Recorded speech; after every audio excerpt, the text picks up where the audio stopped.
Good morning everyone. तो आज है 12 अक्टूबर और आज के इस सेशन में 12 अक्टूबर से बनने वाले सभी महत्वपूर्ण क्वेश्चंस को डिस्कस करेंगे। चलिए डिस्कस करते हैं। सबसे पहले नजर डालते हैं आज की महत्वपूर्ण सुर्खियों पर।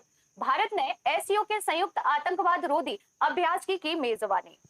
प्रधानमंत्री ने उज्जैन के महाकालेश्वर मंदिर में श्री महाकाल लोक मंदिर परिसर का किया उद्घाटन। हैदराबाद में हुआ द्वितीय संयुक्त राष्ट्र विश्व भू स्थानिक सूचना कांग्रेस का आयोजन। अनुराग सिंह ठाकुर ने शुरू किया kick off the dream campaign. केंद्र सरकार ने राजस्थान, कर्नाटक, जम्मू कश्मीर और उच्च न्यायालय के मुख्य न्यायाधीशों की नियुक्ति। छत्तीसगढ़ के मुख्यमंत्री भूपेश बघेल ने देश के सबसे बड़े मिलेट प्रसंस्करण उद्योग का किया लोकार्पण। चंद्रयान 2 को मिली बड़ी सफलता, पहली बार चांद पर खोजा गया सोडियम का खजाना। 2024 से सभी स्मार्टफोन, टैबलेट, कैमरे एक ही चार्जर से होंगे चार्ज। यूरोपीय संघ ने USB-C चार्जर को किया अनिवार्य। महेंद्र सिंह धोनी ने लॉन्च किया made in India drone camera, नाम दिया गया ड्रोनी। डॉक्टर अखिलेश गुप्ता ने विज्ञान और इंजीनियरिंग अनुसंधान बोर्ड के सचिव का अतिरिक्त। डिस्कस करते हैं फर्स्ट क्वेश्चन आज के सेशन का। तो जम्मू कश्मीर और लद्दाख उच्च न्यायालय के मुख्य न्यायाधीश कौन बने हैं? तो फ्रेंड्स, हाल ही में दो राज्यों और एक केंद्र शासित प्रदेश के मुख्य न्यायाधीश नियुक्त कर दिए गए हैं। तो जम्मू कश्मीर और लद्दाख के उच्च न्यायालय के मुख्य न्यायाधीश के रूप में बनाया गया है न्यायमूर्ति AM मार्गे को। किसे बनाया गया है फ्रेंड्स? याद रखेंगे, न्यायमूर्ति AM मार्गे को बनाया गया है। वहीं अगर बात की जाए राजस्थान के उच्च न्यायालय के मुख्य न्यायाधीश कौन बने हैं, तो राजस्थान के फ्रेंड्स बनाए गए हैं पंकज मित्तल को बनाया गया है। किसे बनाया गया है? राजस्थान हाई कोर्ट का मुख्य न्यायाधीश। राजस्थान हाई कोर्ट के मुख्य न्यायाधीश बने हैं पंकज मित्तल। साथ ही याद रखेंगे कर्नाटक हाई कोर्ट के मुख्य न्यायाधीश कौन बने हैं फ्रेंड्स? तो इनकी भी नियुक्ति हाल ही में की गई है और इनका नाम है प्रसन्ना B बर्ले। तो तीनों ही नाम बहुत महत्वपूर्ण है, आप सभी याद रखेंगे। फोर्थ ऑप्शंस के बारे में भी डिस्कस कर लेते हैं। न्यायमूर्ति चंद्रचूड़, फ्रेंड्स ये देश के 50वें मुख्य न्यायाधीश होंगे। 50वें मुख्य न्यायाधीश होंगे, याद रखेंगे आप सभी। चंद्रचूड़ वर्तमान में कौन है? 49वें। तो वर्तमान में है 49वें यूयू ललित है फ्रेंड्स। और इनका जो कार्यकाल है वो सिर्फ 74 दिनों का है। कितने दिनों का है? तो 74 दिनों का है। इसके बाद भारत के 50वें मुख्य न्यायाधीश होंगे जस्टिस चंद्रचूड़। अगर आपसे पूछा जाए कि किस आर्टिकल के तहत हाई कोर्ट के मुख्य न्यायाधीश की नियुक्ति प्रेसिडेंट के द्वारा की जाती है फ्रेंड्स, तो आर्टिकल याद रखेंगे, आर्टिकल है 217। आर्टिकल 217 के तहत राष्ट्रपति सुप्रीम कोर्ट के मुख्य न्यायाधीश की सलाह पर, परामर्श पर हाई कोर्ट के मुख्य न्यायाधीश की नियुक्ति करता है। फ्रेंड्स ये आर्टिकल बहुत महत्वपूर्ण है, तो आप याद रखेंगे। बढ़ते हैं आगे। नेक्स्ट क्वेश्चन है कि प्रधानमंत्री नरेंद्र मोदी जी ने महाकालेश्वर मंदिर में श्री महाकाल लोक मंदिर परिसर का उद्घाटन किया। यह मंदिर किस राज्य में है? फ्रेंड्स ये जो मंदिर का परिसर बनाया गया है, ये जो उत्तर प्रदेश में काशी विश्वनाथ कॉरिडोर है, उसी को ध्यान में रखकर यहाँ पर भी महाकालेश्वर मंदिर का कॉरिडोर बनाया गया है, जिसका उद्घाटन प्रधानमंत्री नरेंद्र मोदी जी ने किया है। फ्रेंड्स महाकालेश्वर मंदिर कहाँ पर है? तो ये है मध्य प्रदेश राज्य में। फ्रेंड्स कौन सी नदी के किनारे है? तो नदी याद रखेंगे, क्षिप्रा नदी। कौन सी नदी है फ्रेंड्स? तो क्षिप्रा नदी है। और महाकालेश्वर मंदिर मध्य प्रदेश के किस जिले में है? तो याद रखेंगे आप सभी, उज्जैन। किस जिले में आता है महाकालेश्वर का मंदिर? तो ये उज्जैन में आता है। तो राइट आंसर होगा ऑप्शन ए, मध्य प्रदेश। आइए डिस्कस कर लेते हैं कुछ एक्स्ट्रा फैक्ट। बृहदेश्वर मंदिर या राजराजेश्वर मंदिर, फ्रेंड्स ये कहां पर है? तो ये है तमिलनाडु में। याद रखेंगे कहां पर है? तमिलनाडु में है। आइए पिक में देखते हैं इस मंदिर के बारे में। तो ये है बृहदेश्वर, जिसे राजराजेश्वर मंदिर के नाम से भी जानते हैं। और फ्रेंड्स इस मंदिर का निर्माण किसने करवाया था? अगर आपसे पूछा जाए बृहदेश्वर मंदिर का निर्माण किसने करवाया था, तो चोल राजा राजराज प्रथम के द्वारा करवाया गया था। राजराज प्रथम के द्वारा करवाया गया था बृहदेश्वर मंदिर या राजराजेश्वर मंदिर, जो कि तंजौर तमिलनाडु में है। सेकंड मंदिर है फ्रेंड्स रामप्पा मंदिर। ये कौन सा मंदिर है फ्रेंड्स? तो ये है रामप्पा मंदिर, जो कि कहां पर है? तेलंगाना में। कहां पर है फ्रेंड्स? याद रखेंगे तेलंगाना में है। और इस मंदिर का जो निर्माण करवाया गया था वो काकतीय वंश के द्वारा करवाया गया था। किसके द्वारा? काकतीय वंशजों के द्वारा इसका निर्माण करवाया गया था और ये तेलंगाना राज्य में है। साथ ही याद रखेंगे कि हाल ही में इसे यूनेस्को की विश्व धरोहर सूची में शामिल किया गया है। यानी कि जो तेलंगाना में रामप्पा मंदिर है, ये यूनेस्को में शामिल है। ये पॉइंट भी आप सभी को याद रखना है। बढ़ते हैं आगे। ये एक और मंदिर आपको देखने को मिलेगा जो कि चट्टानों को काटकर बनाया गया है। तो फ्रेंड्स ये जो मंदिर है ये है कैलाश मंदिर। कौन सा मंदिर है? तो कैलाश मंदिर है फ्रेंड्स। और ये कहां पर है? तो महाराष्ट्र में है। ये बहुत ही प्रसिद्ध मंदिर है क्योंकि फ्रेंड्स रॉक कट करके इसको बनाया गया है, यानी कि चट्टानों को काट कर इस मंदिर का निर्माण किया गया है। और ये मंदिर किसने बनाया है फ्रेंड्स? तो इस मंदिर का निर्माण करवाया गया था कृष्ण प्रथम के द्वारा। किसके द्वारा? तो कृष्ण प्रथम के द्वारा इस मंदिर का निर्माण करवाया गया था। तो ये 3 मंदिर बहुत महत्वपूर्ण है, आप सभी याद रखेंगे। अब डिस्कस कर लेते हैं मध्य प्रदेश राज्य के बारे में बेसिक इंफॉर्मेशन। तो मैप में आप सभी देख पा रहे होंगे फ्रेंड्स, ये है मध्य प्रदेश। मध्य प्रदेश की जो राजधानी है वो है भोपाल। मध्य प्रदेश की राजधानी याद रखेंगे भोपाल है। अभी हम डिस्कस कर रहे थे उज्जैन के बारे में, तो फ्रेंड्स यहाँ पर आपको देखने को मिलेगा उज्जैन, जहां पर महाकालेश्वर मंदिर है। सेकंड पॉइंट नीचे याद रखेंगे, यहाँ पर खंडवा। फ्रेंड्स खंडवा के बारे में याद रखना है आप सभी को, एशिया का सबसे बड़ा जो सोलर प्लांट है, जो सोलर प्लांट है फ्रेंड्स, ये कहां पर बनाया जा रहा है? तो ये खंडवा में बनाया जा रहा है। और खंडवा किस नदी के किनारे है? तो ये है नर्मदा नदी। कौन सी नदी है फ्रेंड्स? तो नर्मदा नदी है। नर्मदा नदी याद रखेंगे। नर्मदा नदी का जो उद्गम है वो अमरकंटक की पहाड़ियों से होता है और ये अमरकंटक की पहाड़ियों से होते हुए खंबात की खाड़ी में अपना जल गिराती है। कहां पर गिराती है फ्रेंड्स? तो खंबात की खाड़ी में ये अपना जल गिराती है। अमरकंटक से 3 नदियां निकलती हैं, एक नर्मदा, सोन और जोहिला। तो यहाँ तक आप सभी को क्लियर होगा। यहीं पर आपको सतपुड़ा देखने को मिलेगी फ्रेंड। सतपुड़ा की जो सबसे ऊंची चोटी है ना वो है धूपगढ़। सतपुड़ा की सबसे ऊंची चोटी अगर आपसे पूछा जाए तो धूपगढ़ है। सतपुड़ा की रानी किसे कहा जाता है? तो सतपुड़ा की रानी कहा जाता है पचमढ़ी को।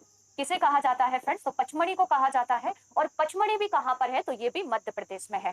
साथ ही मध्य प्रदेश में एक प्रमुख स्थल है जिसके बारे में याद रखेंगे, पन्ना। पन्ना जो कि विश्व भारत में हीरो के लिए काफी प्रसिद्ध है। आगे डिस्कस करेंगे। वर्तमान में मध्य प्रदेश के जो मुख्यमंत्री हैं वो शिवराज सिंह चौहान है। राज्यपाल मंगू भाई छगन भाई पटेल है। विधानसभा सीटों की संख्या 230 है। राज्यसभा सीटें 11 हैं और लोकसभा सीटों की संख्या मध्य प्रदेश में है 29। तो ये मध्य प्रदेश के बारे में बेसिक इंफॉर्मेशन थी जिसके बारे में आप सभी को याद रखना है। नेक्स्ट क्वेश्चन देखते हैं कि किस राज्य में देश के सबसे बड़े मिलेट प्रसंस्करण उद्योग का लोकार्पण किया गया है? फ्रेंड्स मिलेट यानी कि जो मोटे अनाज होते हैं ना, जैसे रागी वगैरह, इनसे रिलेटेड एक उद्योग लगाया गया है। कहां पर? छत्तीसगढ़ में। कहां पर इसका उद्घाटन किया गया है? तो छत्तीसगढ़ में इसका उद्घाटन किया गया है फ्रेंड्स, याद रखेंगे छत्तीसगढ़ में। और यहाँ पर क्या बनाया जाएगा? तो कोदो कुटकी रागी से, जैसे बिस्किट हैं, ओट्स हैं, ये इस प्रकार के मोटे अनाजों से पदार्थ तैयार किए जाएंगे। यहाँ पर 7 नई मशीनें लगाई गई हैं फ्रेंड्स। कहां पर? तो छत्तीसगढ़ के कांकेर जिला में। कांकेर जिला के नथिया नवा गांव में ये प्रसंस्करण स्थापित किया गया है, जिसका उद्घाटन छत्तीसगढ़ के मुख्यमंत्री जो कि वर्तमान में है भूपेश बघेल, इनके द्वारा उद्घाटन किया गया है। आगे डिस्कस कर लेते हैं कुछ एक्स्ट्रा जानकारी। देश की पहली medical city Indrayani medic city कहाँ स्थापित किए जाने की घोषणा की गई है? तो फ्रेंड्स ये बनाई जाएगी पुणे में। कहां पर बनाई जाएगी? पुणे में। देश में पहला चाइल्ड बजट पेश करने वाला राज्य कौन सा है फ्रेंड्स? तो चाइल्ड बजट जो पेश किया गया था, ये पेश किया गया था मध्य प्रदेश सरकार के द्वारा। देश के पहले डिजिटल वाटर डेटा बैंक एक्वाविरियन की शुरुआत कहां पर हुई है फ्रेंड्स? तो ये हुई है कर्नाटक में। याद रखेंगे कहां पर की गई है? तो कर्नाटक में की गई है। भारत की पहली पेपरलेस विधानसभा, तो फ्रेंड्स भारत की पहली पेपरलेस विधानसभा बन गई है नागालैंड। कौन सी विधानसभा बन गई है फ्रेंड्स? तो उत्तर याद रखेंगे नागालैंड। बढ़ते हैं आगे। छत्तीसगढ़ राज्य में मिलेट के उत्पाद प्रसंस्करण एवं उपयोग को बढ़ावा देने के लिए 2021 में मिलेट मिशन प्रारंभ किया गया था। कब इसकी शुरुआत हुई थी? तो 2021 में इसकी शुरुआत की गई थी। फ्रेंड्स संयुक्त राष्ट्र द्वारा मोटे अनाजों का जो वर्ष है, संयुक्त राष्ट्र द्वारा मोटे अनाजों का जो वर्ष है वो 2023 घोषित किया गया है। ये पॉइंट भी आप सभी याद रखेंगे। छत्तीसगढ़ के मुख्यमंत्री भूपेश बघेल ने राज्य ओलंपिक का उद्घाटन किया। यह कार्यक्रम कब तक आयोजित किया जाएगा फ्रेंड्स? तो ये कार्यक्रम का जो आयोजन है ये होगा 6 जनवरी 2023 तक। नेक्स्ट क्वेश्चन है कि चंद्रयान-2 मिशन ने पहली बार चंद्रमा पर प्रचुर मात्रा में सोडियम की मैपिंग की है। चंद्रयान-2 मिशन कब लॉन्च किया गया था? तो फ्रेंड्स चंद्रयान-2 मिशन जो है ना ये भारत द्वारा कब लॉन्च किया गया था? तो 2019 में इसकी लॉन्चिंग की गई थी। तो राइट आंसर होगा ऑप्शन बी, जुलाई 2019 में इस मिशन को लॉन्च किया गया था। अब डिस्कस कर लेते हैं कुछ एक्स्ट्रा फैक्ट, जैसे कि चंद्रयान फर्स्ट मिशन कब लॉन्च किया गया था फ्रेंड्स भारत के द्वारा? तो इसे लॉन्च किया गया था 2008 में। किस रॉकेट के थ्रू इसे लॉन्च किया गया था? ये भी एग्जाम में पूछ लिया जाता है। तो PSLV-C-11 कहां से इसकी लॉन्चिंग हुई थी? तो श्री हरिकोटा के सतीश धवन अंतरिक्ष केंद्र से इसे लॉन्च किया गया था। कब? 2008 में। दूसरा, चंद्रयान 2 श्रीहरिकोटा से कब लॉन्च किया गया? 2019 में इसकी लॉन्चिंग हुई थी। और किस रॉकेट से इसे लॉन्च किया गया था? तो रॉकेट का नाम याद रखेंगे, GSLV MK3 M फर्स्ट द्वारा इसे लॉन्च किया गया था। फ्रेंड, चंद्रयान 2 से 2 पॉइंट आप सभी को याद रखना है। ऑर्बिटर लैंडर जिसे कहा गया था विक्रम, और रोवर जिसे कहा गया था प्रज्ञान, जो कि चंद्रयान 2 में शामिल थे। दोनों ही नाम बहुत महत्वपूर्ण है, आप सभी याद रखेंगे।